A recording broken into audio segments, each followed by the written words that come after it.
Hi, so today I'd like to talk about making that leap from data to dialogue in terms of getting insights from student data, but what is the key next step and how do we engage students in this process? So while student voice analyzes a lot of student comment data, the reason we do this is to try to capture that authentic voice as best as possible and use it to improve education, right? Now, what's standing in the way of this frequently is this culture around surveys of get the data and then the rest will just happen. And that's not true. And there's a lot of things that have to happen after we capture the data. But I think a key one is the ability to have a dialogue with students. And there's a few things we have to think about when doing that. One of those key things, I think, is narrative skills and being able to take this data and the analysis, right, that we do of it, taking that next level and communicating it to staff and students. Now, why do we need these narrative skills? Because we're primed to engage with stories, and a well structured narrative around what's actually happening based on the data really helps to strengthen sort of trust and engagement with the students and helps hopefully to create some meaningful change.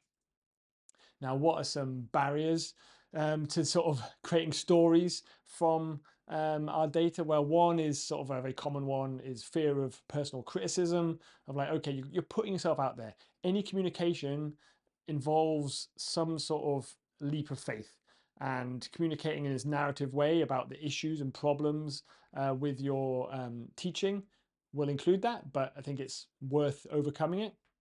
Um, Another common barrier might be, okay, how do we get from the analyzed data, because hopefully we've done some analysis on it, the analyzed data on how our teaching is going across or whatever level of abstraction we're interested in, how do we build staff confidence in be able to understand and read that? And I think the key thing there is sharing this analysis far and wide, sharing best practices and examples of narratives created using this.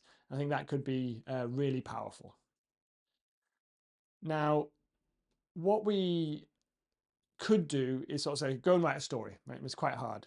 I think a more constrained approach would be to, okay, based on the analysis you've got, whatever categorization you're using on your free text comments, whatever that might look like, take it and rather than just saying, okay, you said we did, create a story, a bit more of a narrative around it, around, okay, students were saying this and this, and this was the situation, we fixed this and it changed to this, and make it a bit more engaging, involve people, make it more personal, and make it focus on the students' issues as well. And that go a long way to better communicating the things you are actually already doing.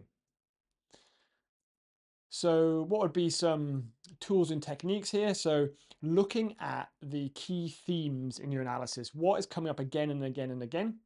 What is the sentiment around these, right? What's very good, what's very bad. And I think it's important to mix in some of the positive aspects as well as the negative aspects to try and give that sort of story, that real feeling. It can't just be a diatribe about what everything is terrible. It should really be building on, okay, the reality. This is where we're good, this is where we're bad, this is how we're improving it, this is the context, this is the story. And I think another thing you could do is sort of use some sort of templates for this storytelling. So think about the number of feedback loops as sort of the major beats in your story. Okay, we had this problem, we got some feedback, we changed it. Maybe include different types of feedback. Okay, we got this from the staff student liaison committee. Then we did the analysis wider of the NSS data. We got X and Y. You can build on it in that way.